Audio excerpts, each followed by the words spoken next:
Welcome back. Steve Price in for Shari Marks and all this week and next. Now, Prime Minister Anthony Albanese walked to work today with his son, nice pictures, and he addressed the Labor Party caucus once he got there. Parliament doesn't sit until tomorrow, and that'll largely be ceremonial. It won't have a question time. I don't think it was exactly a visionary speech, but the Prime Minister did promise, quote, a year of delivery for Australians. Have a look at what he had to say. Permanently lowering people's power bills, as well as helping the entire system because it takes pressure off the energy grid. That is our down payment on what will be our year of delivery. That is our focus. We've just been through an election. We had clear commitments and we want to deliver them. This week and this fortnight, we start on the next tranche. Well, that comment at the beginning there, it was about batteries and people being able to put the energy that they actually bring in solar and wind into a battery. Well, the whole thing seemed like a grab bag of handing out money, which I guess is what got Anthony Albanese elected in the first place. HECS debt payments to youngsters, maternity leave, superannuation, minimum wage rises, all very Labor promises. Joining me now, Shari's Monday night regular and my old mate from Radio 2GB days, now a retired professional golfer and professional grandfather, Ray Hadley. Great to catch up with you, my friend. How are you? Who could believe it? Two retired, or semi-retired in your case, shock jocks back together. We started our time together back in 2000 at the Sydney Olympics when I only did sport. And you were a trump at 3AW and gave me the gig. And I really enjoyed it. And here we are back together. You did all the work. Well, that wasn't unusual, You did all the work, Stephen. I did all the celebrating. Yeah, you were on that boat down on the harbour somewhere most of the time, I think. Anyway, we've got bigger fish to fry now, Steve. Well, look, my eyes glaze over every time I hear the Prime Minister talk about energy. Well, you and I, at some time over the past few years, have had some regard for Anthony Albanese. I mean, you used to have him regularly on radio. I used to talk to him occasionally on radio. I once went and had a very pleasant lunch with him. That was when he was both in opposition, serving under Rudd, he doesn't seem to have grown into the job at all. You're a great observer of these things. What's happened to his personality? He's been promoted beyond his station in life. That's simply what's happened. I used to knock around with him at football games. He's an ardent South Sydney supporter, of course, when I called a lot of football back in the day, and I always had a lot of time for him. But as I just said, my eyes glaze over every time I listen to him talk about energy. I listened to Joe and James a bit earlier. The Greens are a non-event now, and we're relying upon Casanova Bowen and the Prime Minister to guide us through wind farms, solar panels, electric cars that'll only get you 350 k's in a pinch and then recharge in the middle of nowhere. We've got offshore wind farms being spoken about still, despite the fact that people that are supposed to build them from Europe said, no, leave us out of it. The tender process is flawed. We don't want to do it anymore, either off Wollongong or Port Stephens and probably off the Victorian coast as well.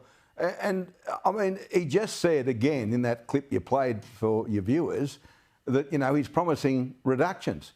We've been listening to that for 4 years. Where's the $275 we were promised all those years ago? Exactly. Never materialised. And this is just another promise that he'll break down the track. Yeah, I mean, you'd think he would have learnt because, I mean, he went around promising lower power bills and we never got them, as you say.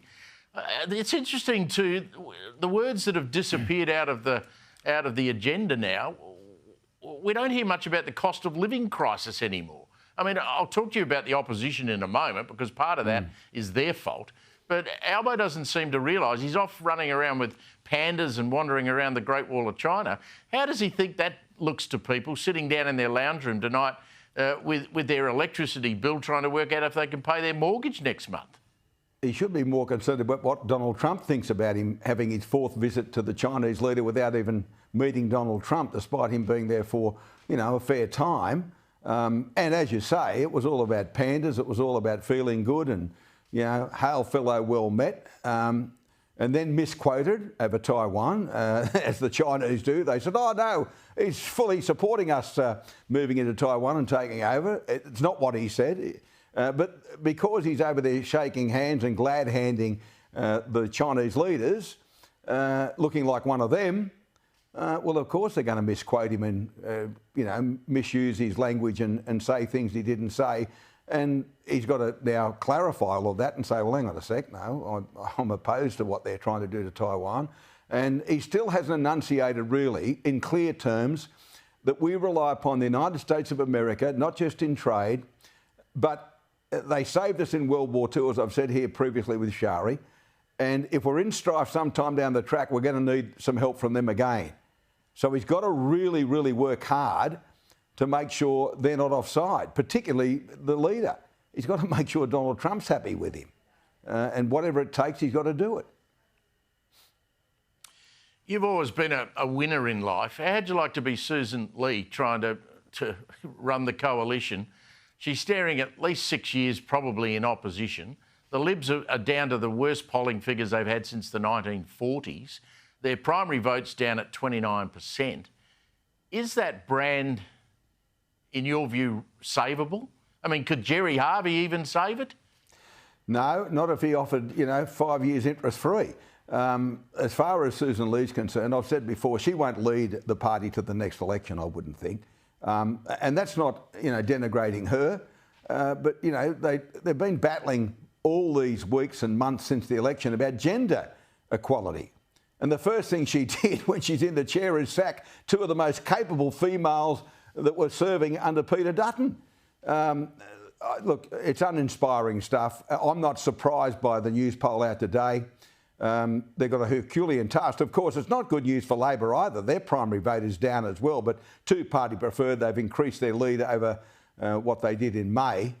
So, they're coasting along. But look, they've been looking at themselves for the last 3 or 4 months. They've been talking about things, both in New South Wales and federally, that people don't care about. They don't care about gender equality, and they don't care about whether they want the best person in the Liberal Party for the job. That's what they want. And it happens to be Susan Lee, or it happens to be Jacinta Price, or anyone else. That's who they want doing it.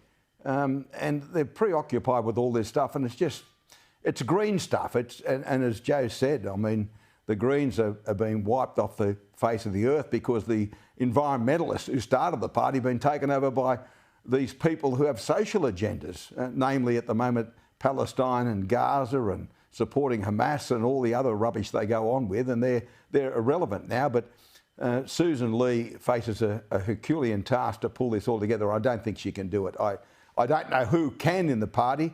Maybe Hasty down the track, I don't know, but I don't think she can lead them to the next election and have any hope of winning. I'm glad you mentioned the states, because, I mean, you and I could go out with a bag of $100 notes in the street. You would not find one person who could tell you who the opposition leader of New South Wales, Victoria, South Australia, and you might get WA because it's Basil Zemplis and he's known for doing what you do so well, calling sport. But they wouldn't know, but they would have no clue about the rest of them. So they're not only in trouble at a federal level, they're just a basket case in the states. Well, I'd leave Victoria to you because of your expertise down there, but I can talk with some authority in New South Wales. Mark Speakman, every day he leads the Liberal opposition is a day further away from being elected. Chris Minns, who's not perfect but pretty good, plays him off a break. And when really important things are up for debate, Mark Speakman's a contortionist. He leans further left than some people in the Labor Party. But the problem is the same as Susan Lee. Who do you replace him with? There's some very capable women in the Liberal Party in New South Wales, but they're not quite ready, I don't think, to take over. But it's the same deal with him. They can't possibly win an election in New South Wales with Mark Speakman as leader. And one day they're going to wake up to the fact and say, oh, geez, we've made a blue here. We better move in another direction. And as you say, among New South Wales voters, I think you'd find half of them, whether they're Liberal supporters or Labor supporters, if you put a photo up, they'd be flat out identifying who he is.